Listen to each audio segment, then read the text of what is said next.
everyone, hope you are good and be happy always. Once again, welcome to Shachis Academy, and now we will discuss second part of our chapter 2 of Indian economic development, that is economic system and common goals of 5-year plans. We already discussed what is public sector, what is private sector, what is socialist economy and what is capitalist economy, and now we will discuss mixed economy and other details of this chapter. What is mixed economy?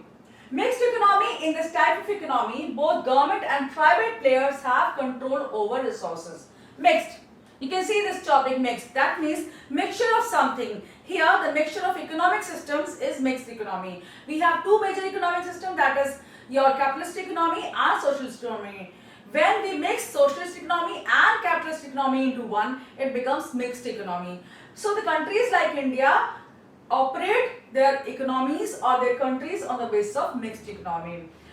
Here, some of the sectors are given to private individuals or private players, and others which are of strategic importance are owned by your government.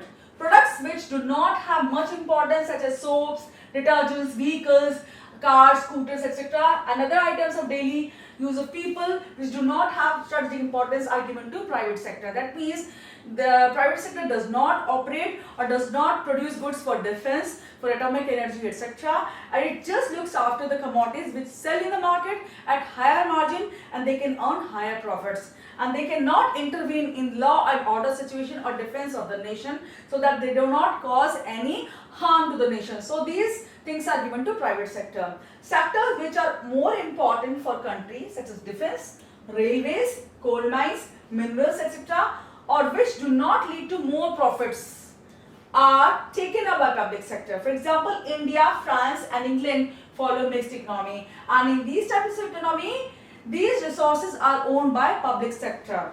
And why? Because they do not fetch much profit at first place, and secondly, they are of strategic importance. So these sectors are controlled by public sector or the government, and other sectors of lesser importance are given to private individuals. Now, India is turning more into capitalist economy with more and more privatization of public sector firms and free play of market forces. Okay, now India is switching towards private economy more and more. Why? Because it's selling many of its public sector enterprises which are sick industries, which are not functioning well, which are not in operative condition, and it's selling them to private sector people or private sector. Why? Because they are not earning anything, they are just acting like a dead weight on India. Next, features of mixed economy. Means of production are owned by private owners and government. They are jointly owned. That means some of the sectors are owned by private sector, and some of the production means are owned by your other sector. So means of production are owned jointly by private and government people. Private owners produce to earn maximum profit, like Reliance, Tata, Aditya Birla Group, etc. in India. Government produces for social welfare, like railways in India charge less price for tickets. You might have experienced railways are really a big service, a significant service that is offered by government, and everyone can travel by railways, and tickets too are not of that amount, and everyone can afford those tickets. So it is cheaper mode of communication in India, and it's controlled by government to look after the welfare of people, because everyone cannot afford to go by cars, by airplanes or by other means of transportation. Then government hospitals and schools provide food and education for social welfare, cylinders and subsidized petrol and diesel, etc. So these commodities which are of basic necessity, just like education from 6 to 14 years of children, government is providing to the Indian children through its public education policy. It's free of cost, and children can get education from 6 to 14 years. Cylinders are provided at subsidized rate, and for poor people they are given subsidies on that. And petrol and diesel too are subsidized in India, because they are consumed by poor people and rich people, by both of them. So it has to be subsidized, and the burden should not fall on poor people. That's why it controls all these sectors. Government looks after these sectors. Then, merits and demerits of mixed economy. Merits leads to more profit and more social welfare. That means it is earning. The economies like India, France and England are earning profits through private sector. That's maximum profit. And social welfare, they are looking after the social welfare of people by taking up the sectors of strategic importance, looking after subsidies, looking after the freebies to people, just like providing employment to people, looking after poor people for their food, sanitation, hygiene and their living, etc. So this is the type of model your economy, Indian economy goes for. High GDP growth. Through this model, that is mixed model, India tends to attain higher rate of GDP growth. Efficient use of resources and no wastage. See, there is efficient use of resources. Why? Because some of the sectors are controlled by private sector and they work for self-interest. They work for profit maximization through the operation of market forces. So they produce the commodities for to sell to people and earn maximum profit, high amount of profit. So here the resources which are not of much importance to government are used by private people to earn more profit through commodities like fashion brands, just like FMCG commodities, the commodities which cannot be produced by your public sector, just like accessories and small toys, etc. Government won't be able and it won't be even interested to produce these commodities because they are not of much importance for social welfare. They are just for pomp and show, or the luxury items are also for pomp and show, and so it won't be just producing them to earn more profit. It earns it just works for basic necessity of people and looks after welfare of people. So these type of commodities are produced by private sector and resources are put to good use in your mixed economy. More employment opportunities than private sector. Government generates employment for poor, backward also, like Mahatma Gandhi National Rural Employment Guarantee Act 2005 or Manrega in India during COVID-19. So it generates more employment opportunities. Government is able to generate. Why? Because in India we have demographic dividend, we have more amount of labor that is in young age group, we have, it's known as Young India, and people are, more and more people are being added up every year to the existing workforce of India. So government looks after the welfare of people, it provides more and more employment to poor people. During COVID-19, during lockdowns, the Manrega Act of India, it provided employment at the doorstep of people. That means at the venues where people were living in villages and township areas, it provided employment to people. Then DMATs, high corruption. See, in mixed type of economy, government plays major role and there is high rate of corruption in these type of economies because government officials do not work wholeheartedly many times, and they can get bribed by people, they can work for self-interest, etc., and they can misguide people, mislead people and take bribes from people to do their basic works. So that is having high level of corruption, red tapeism, etc. Low productivity in public sector and huge losses. The public sector of India has not been functioning well and there has been huge losses by these ventures, and many of these ventures for that reason has been sold to private sector individuals so that they can be controlled well and function well. Then mixed economic system and ideal system for growth. So here we have mixed economic system and what is the ideal system. That means what should be the system, actual system, the real system that an economy should pursue to escalate its growth, increase its welfare of people, increase its profit, increase national wealth and GDP as well. So what should be the progressive type of economic system? Industrial policy resolution and the directive principles of Indian Constitution provide for public sector and private form of production with democracy to achieve higher production and growth. So this is the guideline that has been given by the directive principles of state policy in India at the time of policy formulations, that Indian industrial policy resolution will work for public sector and private form of production with democracy to achieve higher production. That means both public sector and private sector will function, but key role will be given to your public sector for strategic importance. Economic planning and 5-year plans. What is economic planning? Economic planning, that means first let us explain why economic planning. Economic planning was pursued by India after gaining independence because when we gained our country, it was devastated. Its economic growth was really very pathetic. All the resources were exploited. They were taken away they were looted away by British people, and they consistently looted and exploited Indian economy for over 200 years, and we were not left with much of the resources to develop, to embark on the journey of development. So what happened at that time? The policy makers and the politicians who were at the helm of affairs just took up the task of economic planning. Why? Because all the sectors could not be developed and could have not been developed through one go, and we needed to segregate those aims, those goals into smaller goals, and that's why we adopted economic planning. That means we had to adopt a plan for development of our nation, for allocation of our resources, for production of different commodities, and for social welfare and defense of our nation. So what is economic planning over here? Economic planning means utilization of economic resources of country for development according to national needs and priorities. That means our country was poor at the time, it was destroyed at the time, and economic growth was really pathetic. So we had to develop. What was national need? Economic growth was national need. Eradication of poverty was national need. And upliftment of people, general people, was our national need. So we worked towards attainment of these goals. What are 5-year plans?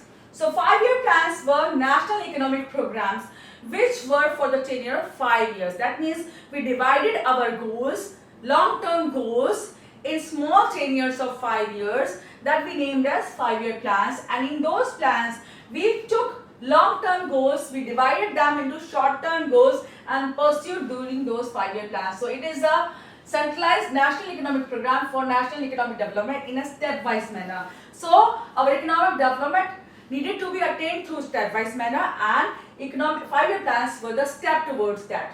It aims to achieve bigger goals by dividing them into smaller goals of 5-year plans at a time. So a 5-year plan was a smaller time period to attain our economic growth and development. They are implemented for development and their results are seen after 5 years. So after every 5-year plan, there was an appraisal, there was a that means a result was offered to people and to the government, and we took cognizance of we took notice of all the shortcomings, what was done well, what was done good during those 5-year plans, what were the achievements of those 5-year plans, and what were the things which went haywire, which went wrong in that 5-year plan, and we needed to take up those issues and just incorporate better plans in next 5-year plans. So this was stepwise manner for 5-year plans. Then, origin of economic planning. Joseph Stalin implemented first 5-year plan in Soviet Union in 1928. So this was the first time when any 5-year plan was implemented in any of the nations in the world. So Joseph Stalin was the one who implemented them for the first time. In India implemented its first 5-year plan in 1951 after independence for economic and national development. So India took up on the journey, it embarked on the journey of economic development, and it adopted its first 5-year plan in 1951 after independence. Then Planning Commission and Niti Aayog. What is Planning Commission? India implemented 5-year plans under Planning Commission. It was a commission which was responsible for implementing 5-year plans, looking after the working of 5-year plans and getting appraisal of those 5-year plans. That means did they do well or not? Okay, getting the results of that. Up till 1951 to 1914, up till 2014, 12 5-year plans were implemented under Planning Commission. So Planning Commission existed from 1951 to 2014, and it gave you 12 5-year plans for India. But in 2014, the Planning Commission of India was dissolved by Niti Aayog, which is a think tank. So when BJP government took affairs of the state in its own hands, it dissolved Planning Commission, which was existing since 1951, and it dissolved it, and its place was took away by Niti Aayog, which is a think tank. So what is Niti Aayog? It is National Institution for Transformation of India. So India needed a sort of transformation from its slow growth rate, and it was implemented through this Niti Aayog. Plans since 2015 under Niti Aayog. The current government led by Prime Minister Shri Narendra Modi replaced the 5-year plan in India by a 15-year vision plan supported by a 3-year action plan. So now, since 2015, we have 15-year vision plan and 3-year action plan for the support of this 15-year vision plan. Then, annual plans. 3 annual plans. Annual plans are plans which are taken for 1 year only, and these plans are taken in cases where it is not possible to embark or start a new 5-year plan. In those cases, annual plans are taken. So India had a history of 5-year plans, 1-year plans, annual plans. So here we have 3-year plans from April. 3-year annual plans. So we had 3 annual plans from April 1, 1966 to March 1, 1969. So every year from 1966, that means for 1966 to 67, we had 1 annual plan. From 1967 to 1968, we have another 1-year plan, and from 1968 to 69, we have another 1-year plan. So in continuation, we had 3 annual plans. 1 annual plan from April 1, 1979 to March 31, 1980. So another time we had our annual plan was from 1979 to 80. Then 2 annual plans from April 1990 to March 31, 1992. So here you can remove this comma. This is 1990. Okay, you can remove this comma. This is done by mistake. Long run plan. A long run plan is for long run plan for country to develop. It is called prospective plan. So what's a long run plan? It's long term development of your nation, and it's also called prospective plan.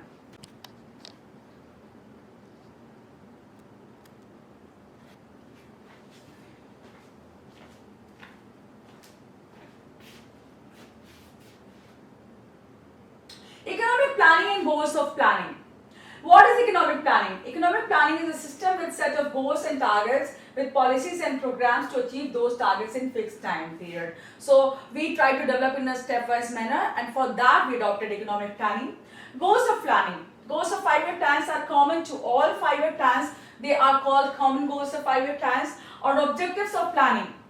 Planning in India aims to fully use natural resources and continuous increase in production technology. As we all know, we have immense amount of natural resources, and those resources were used for the development of India by pursuing our long-term economic goals. What were they? Increase in GDP was number 1, modernization, self-reliance and self-sufficiency. Then, why economic planning? British looted Indian economy for 200 years. It was backward and stagnant. GDP was dismally low. It could not be left to market forces, and it needed a strong push to develop. So the development should have been done only by public sector, because private sector did not have enough amount of money firstly, and secondly it was not eager to develop India, because it was not eager to work without any profit, because it just aims for profit maximization, and there was no profit in all these activities, so it could not be left to market forces or private sector alone. What is a plan? Plan is an economic tool or method which decides the way of division and allocation of scarce resources of economy. So, how the allocation of resources has to be done, how they have to be used for production processes, and how maximum output has to be gained is all decided by your plan, and shows how to use resources to achieve the set goals and targets. We had goals of our increase in GDP, that has to be achieved. We had the goal of modernization of Indian economy, our farms, our agriculture, our industry, etc. So that all has to be done by following the goals and targets of our economy. That was done by your plans. Common goals of economic planning: GDP growth, as we discussed. Increase in level of output or flow of goods and services in market. So what is GDP? It is the flow of goods and services in your market. That's annual GDP is there.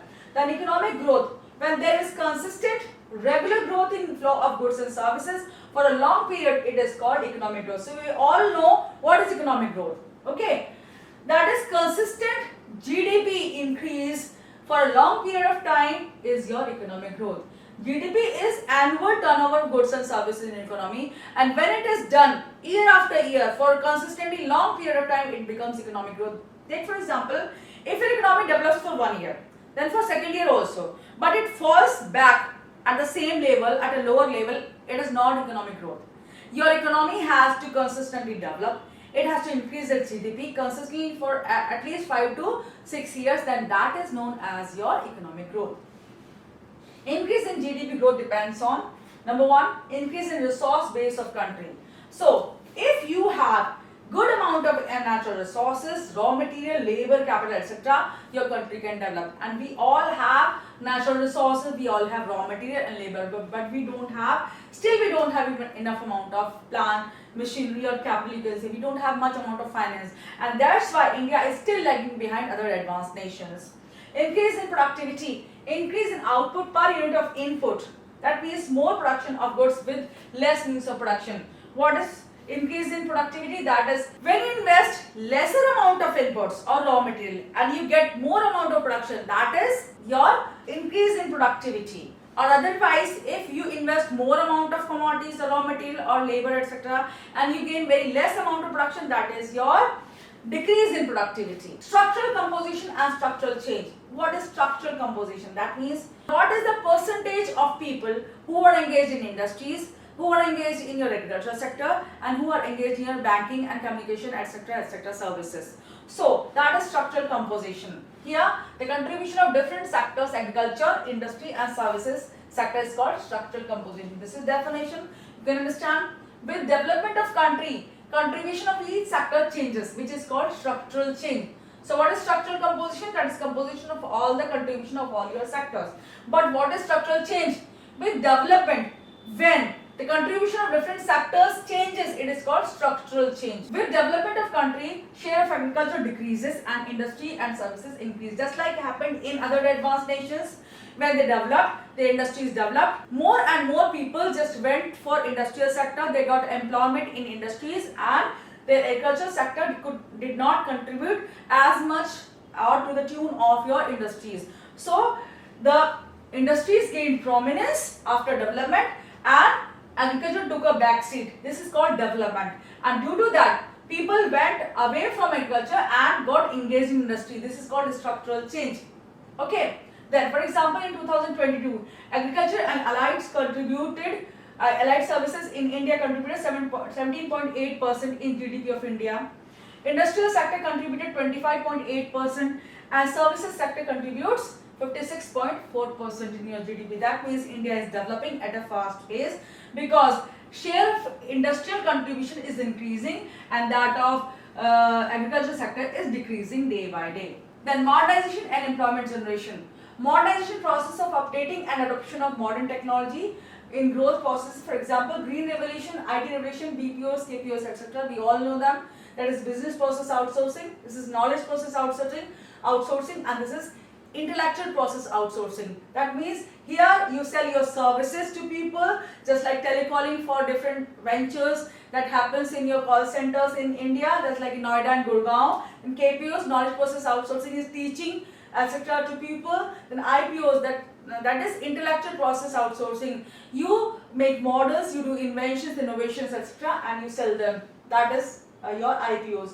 Then modernization and employment generation are complementary or contradictory. See, previously in India, modernization was adopted to employ people. But nowadays, when factories are established, more and more machines are being used in industries. That has become contradictory. That means machines are taking away employment of people. Previously it was contributory or complementary, but now it has become contradictory because machines are taking away the jobs of people. Previously modernization was providing jobs, but now it is taking away jobs. So it has become contradictory. That means it is anti-people. Now, self-reliance and self-sufficiency. What is that? Self-reliance, state of non-dependence on rest of the world for financial resources, is your self-reliance. That means if India does not depend for its finances or capital, it does not have to borrow from other nations, it is self-reliant or it has self-reliance. Self-sufficiency, state of non-dependence upon rest of the world for essential supplies in domestic economy. when you don't have to depend for your food grains, for your essential supplies on some other nation. That is your self-sufficiency. That means you have enough resources to look after your own needs and needs of your general public of your nation, citizens of your nation. That is self-sufficiency. And when you don't ask for money from different nations of the world, that is self-reliance. Both are necessary to avoid political pressures, as happened to India in Indo-Pak War of 1965, when America pestered India to end war and threatened India to stop food grain supplies. See, before 1965, we did not embark on a grain revolution. We did not produce enough amount of food grains in India. So we were importing food grains from America, USA. So during Indo-Pak War, it threatened us to stop food grain supplies if we did not give up on war with Pakistan. So they wanted us to step back in that war. More terms, equitable distribution is based on growth with social justice, and it stands for income as per qualification and efforts. What is equitable distribution?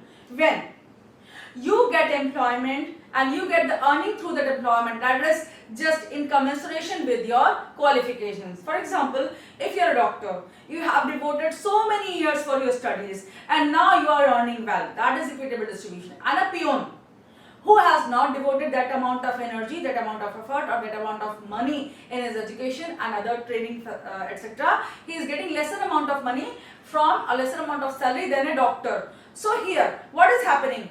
A peon is earning as per his capability and investment on his education and his time, and doctor is earning as per his capability and investment on his education and time. So this is equitable distribution. Now, equal distribution. Every person gets same amount of money for different works. So now, here equal distribution means that peon who has devoted less amount of energy and time and money on his education and practice or services or whatever training he has done is getting equal amount of money like a doctor, similar to a doctor who has devoted so many years and so much amount of money and time and energy on his training. Both are earning same amount of money. Which system is better? This system is better. Why? Because if people start gaining same amount of money for every type of work, see, if housemaid is getting equal amount of work, equal to a professor or a doctor, then people will tend to become housemaids only and they will not study well. Okay. What is inclusive growth? Better quality of life for everyone in terms of food, shelter, health, education and sanitation. See, these are basic necessities which are to be provided to people if they are not in condition to earn well. These are basic things. Okay. So, when these are provided to everyone in economy, everyone in nation, this is known as inclusive growth. That means people are getting benefits of growth which a country is attaining. That is known as inclusive growth. Everyone is included in that growth, that means. So, Indian model of growth is mixed economy with planning, public sector and dynamic private sector. Here, both the private sector and public sector work together to attain economic growth of the nation and inclusive growth of people so that everyone can have good life, they can sustain a good life and everyone can enjoy the benefits of wealth. So that is all about your chapter 2. And if you have any problem regarding this chapter, you can always send in comment box. We'll be more than happy to answer them. And keep in touch with us. We'll be sending more. We will be posting more videos in English as well. We are posting videos of economics in Hindi, and whosoever wants to study in Hindi, they can do so, and otherwise in English are available. So thank you so much. Take care. God bless you.